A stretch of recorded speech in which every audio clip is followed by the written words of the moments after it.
Hello ನನ್ನ ಸ್ನೇಹಿತರೆ, welcome back to my channel. ಇವತ್ತು ಯಾವ ಟಾಪಿಕ್ ಅಂದರೆ, ಇಲ್ಲಿ ನೋಡಿ, ರೈನ್ ಲಿಲಿ ಗಿಡದು ಹೂವು ಬಿಟ್ಟು ಒಣಗಿದ ಮೇಲೆ ಬೀಜಗಳು ನೋಡಿ, ಇದರಲ್ಲಿ ಇರುತ್ತೆ ಬೀಜಗಳು. ಇದನ್ನು ನೋಡಿ, ಕಪ್ಪುಗೆ ನೋಡಿ, ಇದು ಕಲೆಕ್ಟ್ ಮಾಡಿ ಇಟ್ಕೊಳ್ಳಿ ಈ ಥರ. ಇಲ್ಲಿ ನೋಡಿ ನೋಡಿ, ಇನ್ನು ಬರೋ ವರ್ಷಕ್ಕೆ ಇದು ಯೂಸ್ ಆಗುತ್ತೆ ನಿಮಗೆ.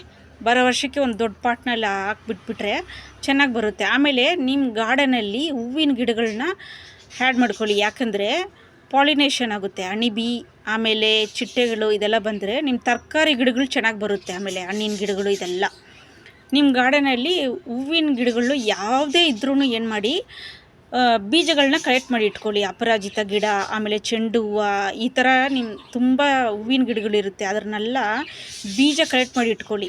ನಿಮ್ಗೆ ಬರೋ ವರ್ಷಕ್ಕೆ ಯೂಸ್ ಆಗುತ್ತೆ. ಮತ್ತೆ ಹೊಸ್ದಾಗಿ ತಗೊಳಂಗೆ ಪ್ರಾಬ್ಲಮ್ ಇರಲ್ಲ.